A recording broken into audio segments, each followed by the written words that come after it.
All right, everybody. This class recording has started.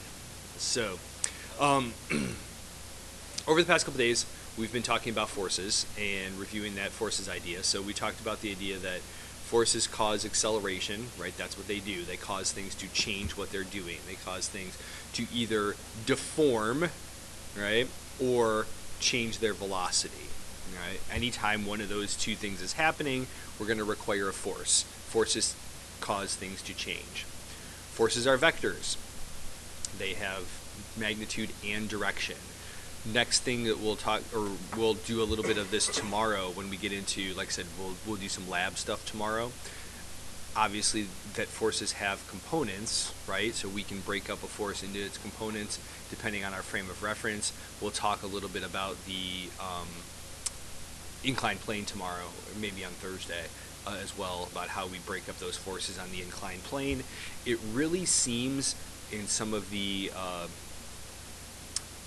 sample tests and some of the old IB exams that I've seen, they like this, they like the inclined plane and the different forces that are, how we break up those forces into components on the inclined plane. So we'll make sure we cover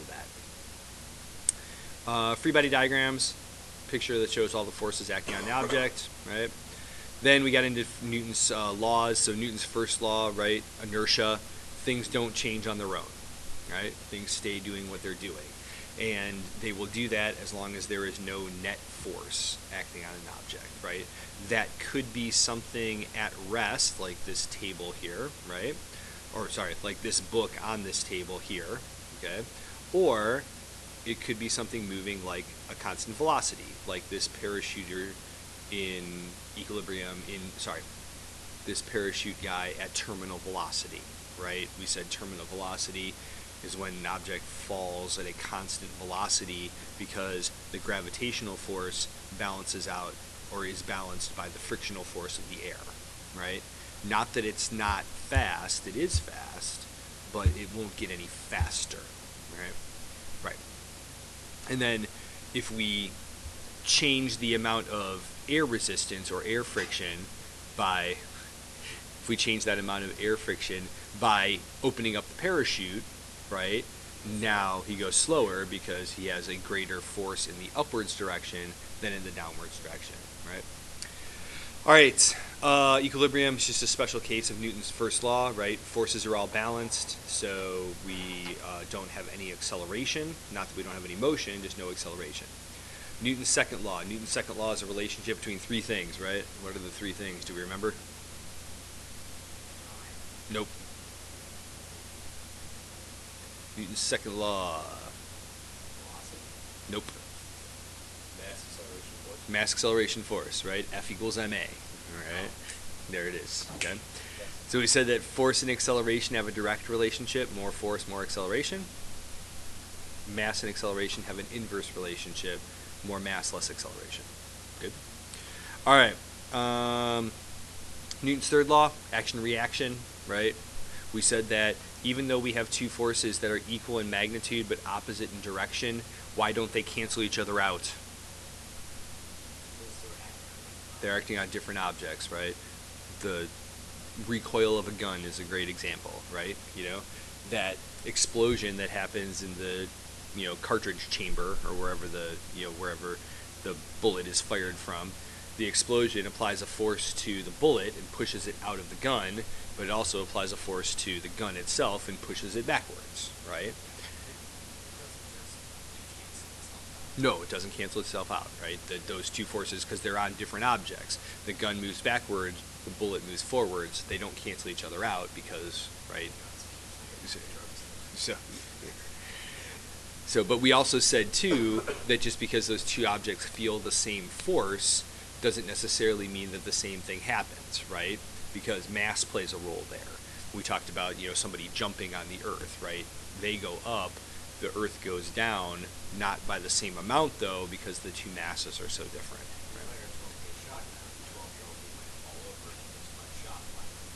Right, right. If you,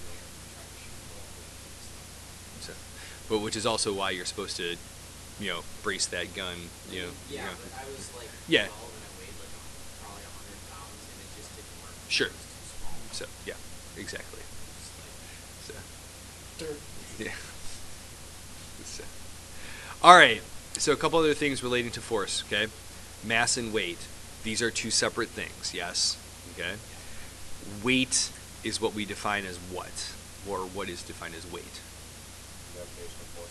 Gravitational force on an object. How do we calculate the gravitational force on an object? M times G, right? Okay.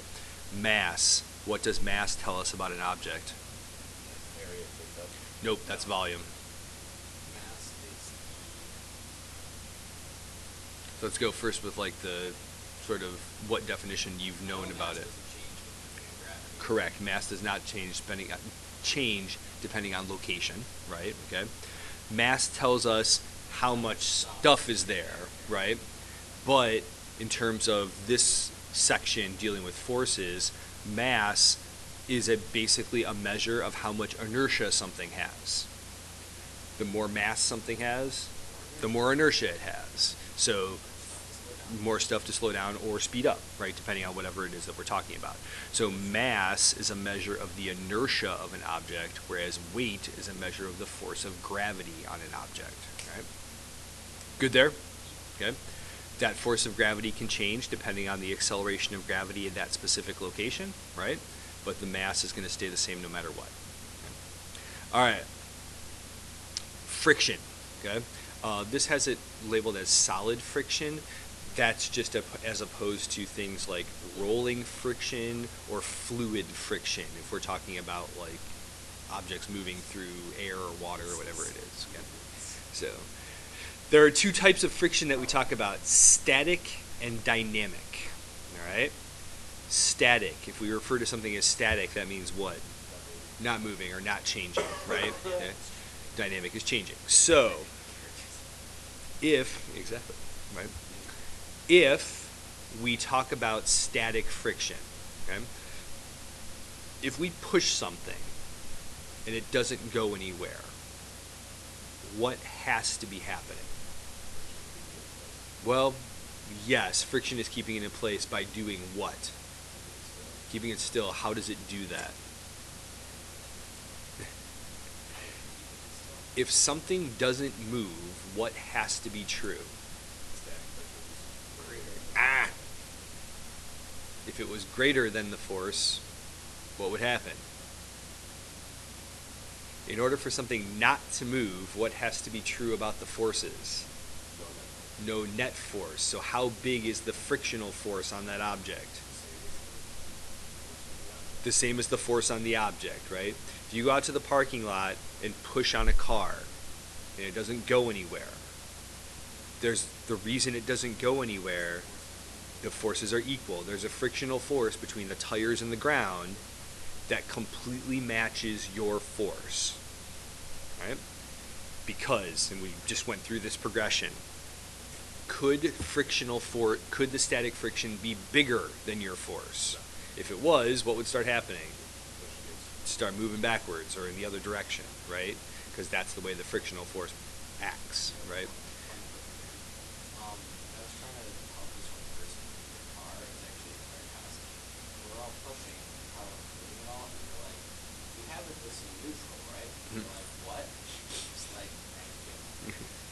So that being said, right, what does park on the car do?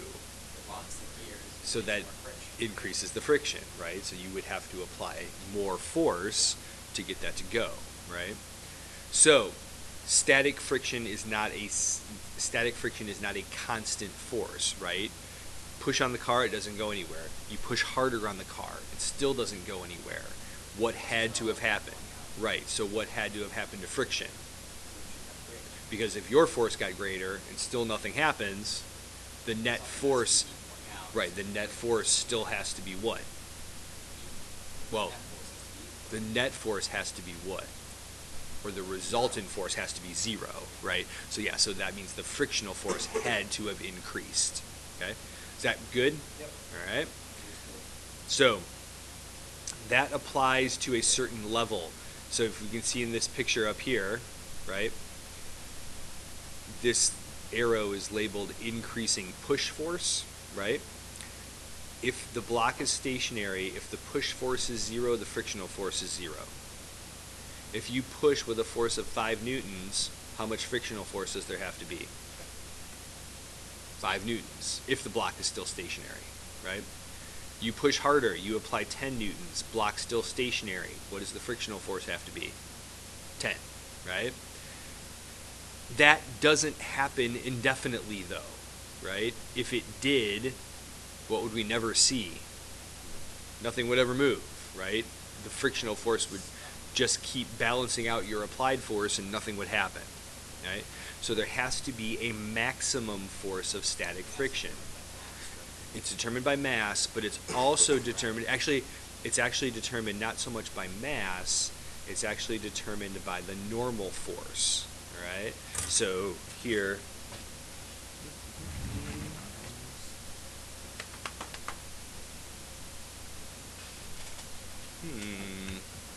I was writing with my magic pen. Oh, there it is. All right, so here,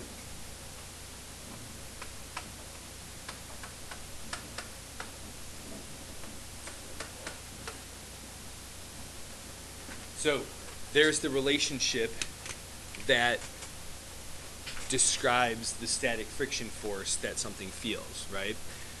It depends on two things. It depends on the normal force, but also the coefficient of friction, right? The coefficient of friction describes surfaces. Rough surfaces that we consider to be sticky have higher coefficients of friction. Lower, smooth surfaces have lower coefficients of friction. If you took the same car that's sitting in the parking lot and put it on an ice rink, could you move it? Yes. Probably, right? Because in that case, the frictional force between the tires and the ice is less than the frictional force of the tires in the road. Right? You know? So that's like when we talk about things don't move, quote, because they're too heavy. That's not true. Things don't move. Why? There's too much friction, right? Well, well, true. But what if you just hit it? Yes, it'll move indefinitely, but what else will happen? What else will happen? If you're on a frictionless surface, you'll move backwards, right? Who's going faster? The person who hit it, right? Because if they punch the car, right, or push the car, right? Same force, but so if they have less mass, they would experience what? Greater acceleration. Good. Right? Unless you have like a smart car or something. That statement is the thing. Yeah. So. All right. Good with that? Yes. Okay. So this relationship here, we actually apply to the maximum static friction. The maximum static friction is an important value because if we're ever going to get something to move, what do we have to do?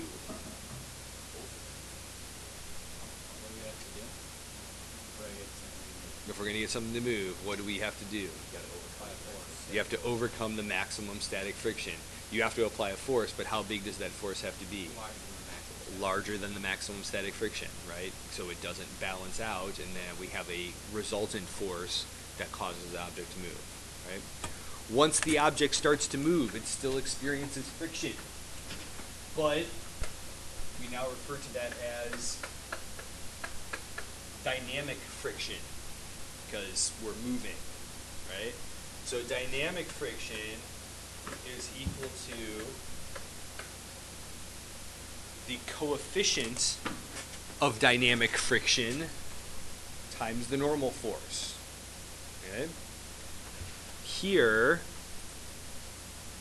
this little microscopic representation of the surfaces of two objects. Notice that the surfaces of those two objects are not smooth, right? That interaction between the roughness of the surfaces, even things that we consider to be smooth, are not completely flat, right? Just how not flat they are determines how much friction you have. Okay? Think about it this way. At the microscopic level, at the subatomic level, the atoms and the protons and the electrons in this book interact with the protons and the electrons in this table. And they set themselves up so that the protons are attracted to the electrons and the electrons are repelling the electrons, blah, blah, blah. Everything's cool, right? They get themselves all lined up nice until somebody comes along and moves the book. Now it messes all up the arrangement that they have, okay? Static friction, especially the maximum static friction, is greater than the dynamic friction that something feels. Meaning, it's harder to get something to start moving than it is to keep it moving. Does that make sense? Yeah. Okay. That's why you burn more gas when you're accelerating than you are when you're coasting along. True. Yeah. It's also why, like, easy. So, it's also why, like, if you try to move a couch or a dresser across the floor, right, in a carpeted room, it's harder to get it to go than it is to keep it going once you've already got it moving, right? So friction depends on the surfaces, that's the coefficient part, but it also depends on the normal force, right? If we have a couch, easy. If we have a couch in a carpeted room, it's hard to push it along the carpet. It's harder to push it along the carpet if somebody's sitting on it. Yes, it technically has more mass now, but if we think about there's more pushing down on it, so that means there's more pushing up on it, right? The normal force idea of, balancing out the downs and the ups. So the greater upward force, right, means more friction, and that's why it's harder to push. Okay? Think about it this way too. Right? If something, easy. This one requires some concentration. Okay? If something is slipping out of your hands, what do? Squeeze tighter. Right? Why does that stop it from slipping out of your hands?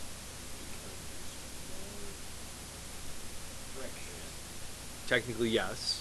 You're applying more force. If you're applying more force to the object, right? As I hold this book, right? Okay. I'm actually applying two forces, one to each side, right? And the book is then applying force back on both sides, right? So there's actually two normal forces on this book, right? Right. Okay? And if I squeeze harder, nothing happens. So if I'm applying more inward force. So basically, when the glass is slipping out of your hands, it's a glass. Yeah. When you squeeze tighter, you're actually equalizing the force. What are you increasing when you squeeze tighter? You're actually increasing the normal force. But if you increase the normal force, what does that do to the frictional force? It increases it as well. So technically you can't control the frictional force, but you can control the normal force. Okay? Next, let's talk about brakes. Okay. All right. So let's talk about anti-lock brakes. Okay. ABS brakes, right? Actually, they're better for you. Saving. Yes. They let you steer less spot. So when you apply the brakes, right? When you apply the brakes on a car, what are you actually doing? Yes, by increasing the normal force, right? The calipers on the brake squeeze the rim, Yeah. right? And by squeezing the rim, that increases the normal force. Well, same thing. Now you're squeezing the drum, right? Okay. I know. So, like we talked about, static friction is greater than dynamic friction. Okay? When you lock up the wheels on a car, on a bike, or whatever, and your tire starts to skid, right? What kind of friction are we talking about there?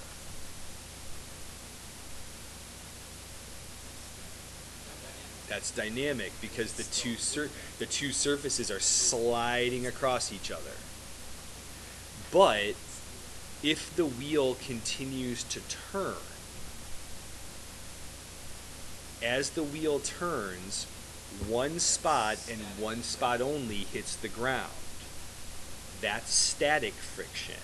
Does that make sense? Yeah, that's So what do anti-lock brakes do? It makes static friction. No. Well, yes, they make static friction. They prevent tires from locking up, because when the tire locks up, now we're talking about what kind of friction? Dynamic friction. But if we can keep the wheels turning, now we're dealing with static friction, which is greater than dynamic friction. Say again? Oh, yeah.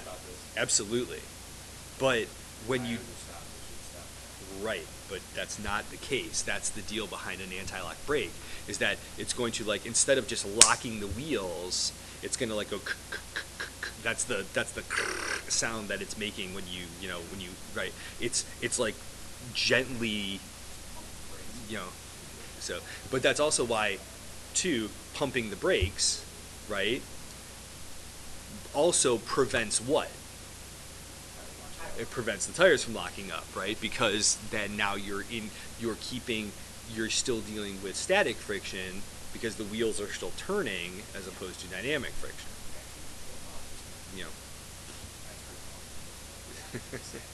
It's not as fun, but when you... Volkswagen has really, really intrusive, like, traction control. Does that make sense as far as that goes, right?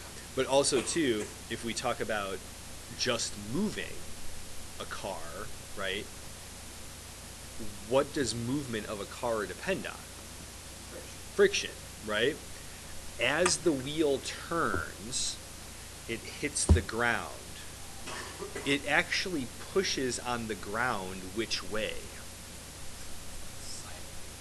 Well, let's talk about if you're just going forward, right? So the wheel turns, right, and it hits the ground and it pushes on the ground which way?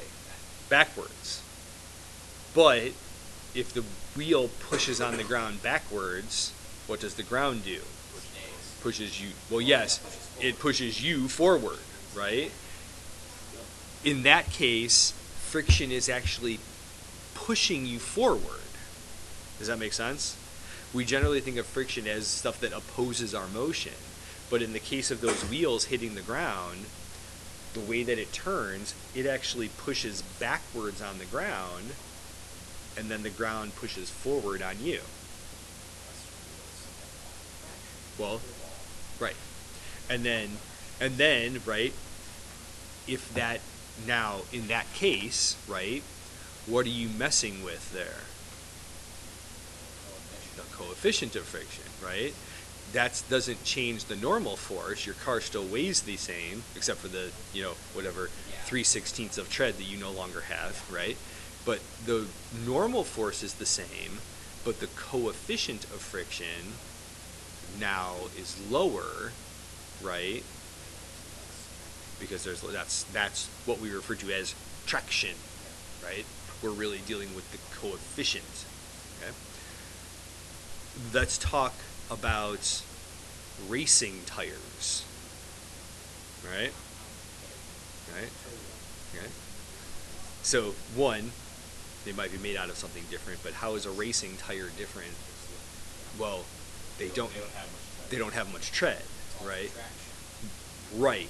Dry traction. Dry traction, right? But if you have a flat surface, right? Touching it with the lightest flat surface possible, you're getting the largest coefficient of friction. Does that make sense? Yeah. And now what does that do? You get more traction. You get more what? When the wheel spins forward, what do we say it does? Well, it actually pushes back on the ground. But you get more acceleration. Right, because now there's that bigger surface making contact with the ground. Right, if you have the right coefficient of friction, right? When we have water, those things just slide around. Exactly. And spin out of the ground. Right, exactly. So Good time to watch. now, if we talk about like tires on your car or like Yeah. rain tires, right? What do they have that the racing tires don't? They have tread, right? What does that do? It lets water go through them so it becomes the road better. True. What does it also do?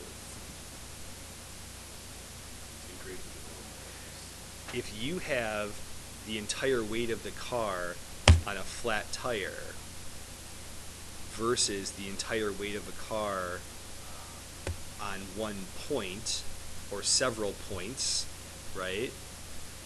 That The force of gravity goes to a point a lot greater than the pressure at that point, but yeah, exactly. Does that make sense? Right? It's also the gist of like cleated shoes, right? Shoes that have cleats on the bottom of them, right? You're increasing the pressure at those points, which increases that traction idea because you're increasing the like in about 2 minutes. So, all right. So how's that as far as forces go?